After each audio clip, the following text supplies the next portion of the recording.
सबसे पहले बात झांसी की कर लेते हैं। झांसी में जिस तरीके से बीते दिन जो दुखद हादसा हुआ जिसमें 10 मासूमों की जान चली गई, इसके बाद बड़े सवाल खड़े हो रहे हैं मोनिका। बिल्कुल जाहिर सी बात है, बड़े सवाल खड़े होना लाजमी भी है क्योंकि यहाँ पर नवजात के जीवन का सवाल था।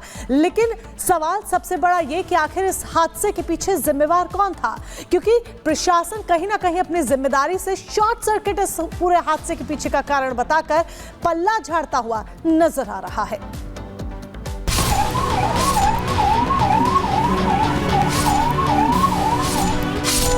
ये चित्कार, ये विलाप,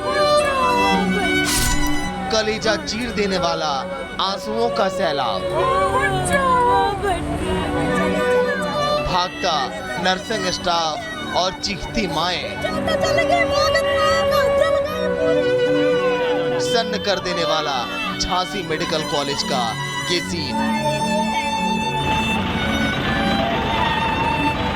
शुक्रवार रात को जब लोग सोने की तैयारी में थे, उस दौरान झांसी का मेडिकल कॉलेज नवजातों की चीखों से गूंज रहा था।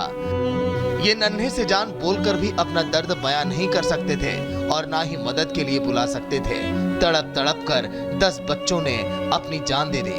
उत्तर प्रदेश के झांसी मेडिकल कॉलेज की चाइल्ड वार्ड में अचानक भीषण आग लगने से 10 बच्चे काल के गाल में समा गए। सवाल ये उठता है कि आखिर इन 10 मासूमों की मौत का जिम्मेदार कौन है?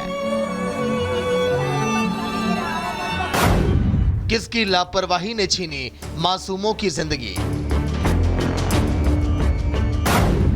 मासूमों की मौत का कौन जिम्मेदार? झांसी की घटना ने सबको झकझोर कर रख दिया है। इस हृदय विदारक घटना ने सरकारी तंत्र की लापरवाही और मेडिकल संस्थानों में सुरक्षा मानकों की अनदेखी को भी सामने ला दिया। मेडिकल कॉलेज के नीकू वार्ड में 10 कलियां खिलने से पहले ही मुरझा गई। 10 परिवारों के सपने परवान चढ़ने से पहले ही धराशायी हो गए। अस्पतालों के बाहर चीखते चिल्लाते परिजनों के आंसू हालात को सब कुछ बयां कर रहे हैं। सरकार और प्रशासन के अधिकारी शॉर्ट सर्किट से आग लगने का दावा कर रहे हैं। ये खबर भी सामने आ रही है कि नर्स ने माचिस जलाई थी।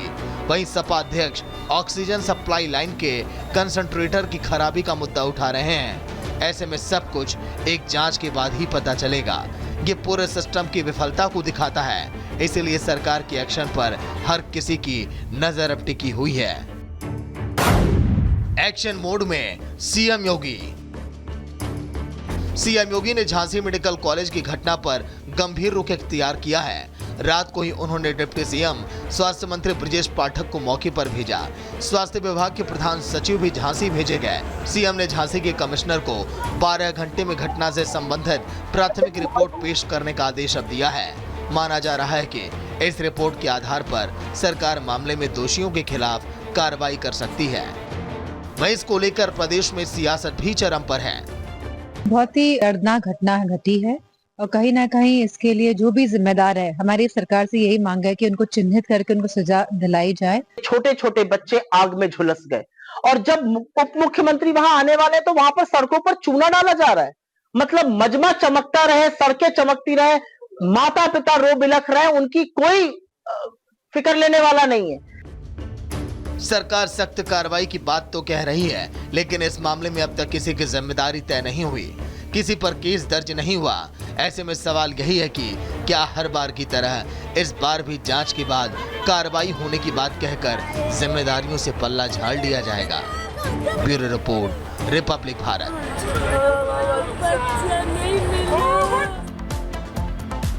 तो देखिए, सिस्टम की लाचारी की वजह से किस तरीके से आंसुओं का सैलाब उन परिवारों में इस वक्त देखने को मिल रहा है और लगातार ये सवाल बना हुआ है कि उनका हिसाब कब तक होगा, जिम्मेदार कौन है इसके पीछे। लेकिन इसके साथ साथ आपको बता देते हैं कि हादसे के बाद एक्शन किस तरीके से लिया गया है। सीएम योगी आदित्यनाथ यहां पर देखिए पल पल की जानकारी ले मिनट टू मिनट अपडेट ले रहे हैं। इसके अलावा एक्शन की बात करें तो जांच के लिए 4 सदस्यीय कमेटी बनाई गई है।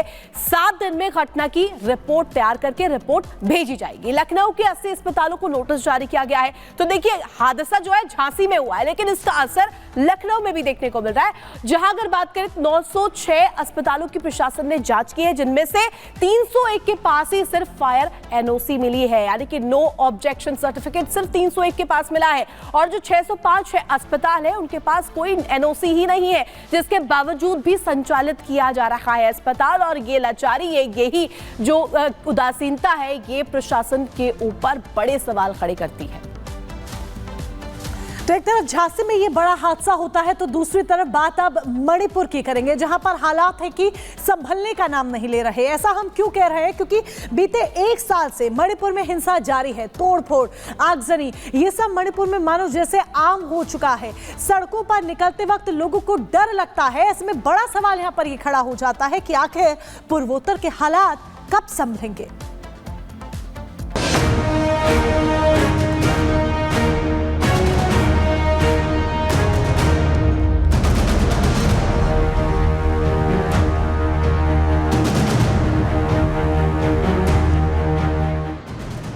हत्या, तोड़फोड़ और आगजनी। मणिपुर एक बार फिर हिंसा की आग में झुलस रहा है। मणिपुर में हिंसा का दौर एक बार फिर लौट आया है। पिछले 1 साल से पूर्वोत्तर के इस इलाके में संघर्ष तो जारी ही था, लेकिन अब फिर से हालात बेकाबू होते दिखाई दे रहे हैं। केंद्र की सरकार का दोबारा AFSPA लगाना भी बिगड़ते हालात की तस्दीक करता है। मणिपुर के कई जिले इस समय कर्फ्यू की चपेट में हैं। इंटरनेट की सेवाओं को बंद कर दिया गया। हर सड़क और चौराहे पर तनाव जैसे हालात दिखाई दे रहे हैं। जानकारी के मुताबिक इम्फाल में शनिवार को प्रदर्शनकारियों ने 2 मंत्रियों और 3 विधायकों के आवास पर धावा बोला और जिरीबाम जिले में 3 लोगों की हत्या के लिए इंसाफ की मांग की। इम्फाल पश्चिम जिले के सगोल बंद इलाके में प्रदर्शनकारियों ने बीजेपी विधायक RK इमो के घर के सामने जमा होकर नारेबाजी की। इमो मुख्यमंत्री N बीरेन सिंह के दामाद भी हैं। प्रदर्शनकारियों ने 3 लोगों की मौत पर सरकार से उचित कार्रवाई की मांग की है। अधिकारियों से 24 घंटे के भीतर अपराधियों को गिरफ्तार करने की अपील की है। विधायकों के घरों पर भीड़ के हमले के बाद इम्फाल पश्चिम प्रशासन ने जिले में अनिश्चितकाल के लिए कर्फ्यू लगा दिया है। अभी हम इम्फाल के उरीपोक इलाके में मौजूद है और यहाँ पर आप देख सकते हैं कि किस तरह से रोड को पूरी तरह से ब्लॉक कर दिया गया है। कई जगहों पर टायर में आग लगा करके यहाँ पर शटडाउन जो डिक्लेयर किया गया था उसको इम्पोज किया जा रहा है। सिर्फ उरीपोक का नज़ारा नहीं है, ये पूरे इम्फाल में कई इलाकों में टायर जला करके लोग सड़कों पर प्रोटेस्ट कर रहे हैं। दरअसल ये प्रदर्शन जिरीबाम जिले में 3 लोगों की हत्या के मामले में हो रहे थे। इन 3 लोगों के शव जिरी नदी में तैरते हुए पाए गए थे, जो कि उन 6 लापता व्यक्तियों में से एक थे जो सोमवार को जिरीबाम से गायब हो गए थे। आपको बता दें कि मणिपुर में कुकी मैतेई के बीच चल रही हिंसा को लगभग 500 दिन हो चुके हैं। इस दौरान 237 मौत हुई, 1500 से ज्यादा लोग जख्मी हुए, 60,000 लोग घर छोड़कर रिलीफ कैंप में रहने लगे हैं। करीब 11,000 FIR दर्ज की गई और 500 लोगों को अरेस्ट किया गया। इस दौरान महिलाओं की न्यूड परेड, गैंग रेप, जिंदा जलाने और गला काटने जैसी कई घटनाएं भी हुई।